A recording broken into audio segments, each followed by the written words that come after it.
دوستو، گزشتہ مہینوں میں اتراکھنڈ حکومت نے 200 سے زیادہ مدرسوں کے خلاف کارروائی کی، جس میں بہت سارے مدارس کو تالا لگا دیا گیا، اور اب جولائی 2026 سے مدرسہ بورڈ کے خاتمے اور ایک نئے تعلیمی نظام کے نفاذ کی بات کی جا رہی ہے۔ حکومت کا کہنا ہے کہ یہ اقدام تعلیمی اصلاحات اور ضابطہ بندی کے لیے ہے، جبکہ دوسری طرف علماء، مسلم تنظیمیں اور انسانی حقوق کے کارکن یہ سوال اٹھا رہے ہیں کہ آخر اس کارروائی کا اصل مقصد کیا ہے؟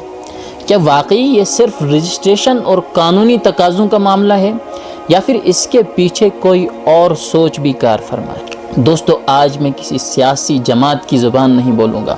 آج میں صرف ایک ہندوستان شہری، ایک صحافی اور ایک انصاف پسند انسان کی حیثیت سے چند سوالات آپ کے سامنے رکھنا چاہتا ہوں، کیونکہ یہ معاملہ صرف مدارس کا نہیں بلکہ انصاف، آئین اور ہندوستان کے مستقبل کا معاملہ ہے۔ آج میں ایک ایسا سوال اٹھانا چاہتا ہوں جس کا تعلق صرف مدارس سے نہیں بلکہ انصاف، آئین اور ہندوستان کے مستقبل سے ہے۔ مدارس سیل کر دیے گئے اور پھر یہ کہا گیا کہ یہ مدارس رجسٹرڈ نہیں تھے، لیکن میرا سوال یہ ہے کہ اگر کسی ادارے میں رجسٹریشن کی کمی تھی تو اس کا حل کیا تھا؟ رجسٹریشن کروانا یا پھر سرے سے ادارے کو ہی بند کر دینا؟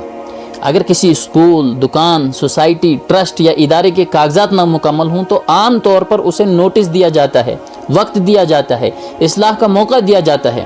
تو پھر مدارس کے معاملے میں سب سے پہلے یہ تالا کیوں آ جاتا ہے؟ سب سے پہلے بندش کیوں آ جاتی ہے؟ سب سے پہلے سیلنگ کیوں آ جاتی ہے؟ اگر مسئلہ واقعی میں رجسٹریشن کا تھا تو رجسٹریشن مکمل کرائی جا سکتی تھی۔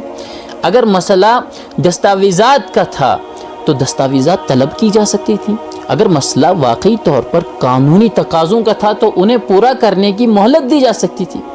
ہندوستان میں بے شمار مذہبی ادارے موجود ہیں۔ ہندو دھرم کی پاٹھ شالائیں، ویدک ادارے، آشرم، گروکل، سنسکرت تعلیمی مراکز، سکھوں کے مذہبی تعلیمی مراکز، عیسائی مذہبی ادارے۔ کیا حکومت نے پورے ملک میں ایک جیسا معیار اختیار کیا ہے؟ کیا ہر غیر رجسٹرڈ یا جزوی طور پر غیر رجسٹرڈ مذہبی ادارے کے خلاف یکساں کارروائی ہوئی ہے؟ اگر جواب ہاں ہے تو ریکارڈ عوام کے سامنے آنا چاہیے، اور اگر جواب نہیں ہے تو پھر سوال پیدا ہوتا ہے کہ آخر مدارس ہی نشانے پر کیوں ہیں؟ میں یہ نہیں کہتا کہ قانون نافذ نہ ہو، میں صرف یہ کہتا ہوں کہ قانون کا مقصد اصلاح ہونا چاہیے، تباہی نہیں۔ قانون کا مقصد رہنمائی ہونا چاہیے، انتقام نہیں۔ قانون کا مقصد سہولت دینا ہونا چاہیے، تعلیم کے دروازے بند کرنا نہیں۔ آج اگر ایک مدرسہ بند ہوتا ہے تو صرف ایک عمارت بند نہیں ہوتی، اس کے ساتھ درجنوں یا سینکڑوں بچوں کی تعلیم متاثر ہوتی ہے، یتیم بچوں کی کفالت متاثر ہوتی ہے، غریب خاندانوں کی امید متاثر ہوتی ہے، اور ایک پوری برادری کے اندر یہ احساس پیدا ہوتا ہے کہ شاید ان کے ساتھ مساوی برابری کا سلوک نہیں ہو رہا ہے۔ ہندوستان کا آئین مذہبی آزادی دیتا ہے۔ ہندوستان کا آئین، قانون اقلیتوں کو اپنے تعلیمی ادارے قائم کرنے کا حق دیتا ہے، اور اس قانون کی روح یہ بھی ہے کہ قانون سب کے لیے برابر ہو۔ اس لیے اصل سوال یہ نہیں تھا کہ مدرسے رجسٹرڈ تھے یا نہیں تھے، اصل سوال یہ ہے کہ کیا حکومت نے اصلاح کا راستہ اختیار کیا یا سیدھا بندش کا؟ اصل سوال یہ ہے کہ کیا ایک ہی معیار سب پر لاگو کیا گیا یا نہیں؟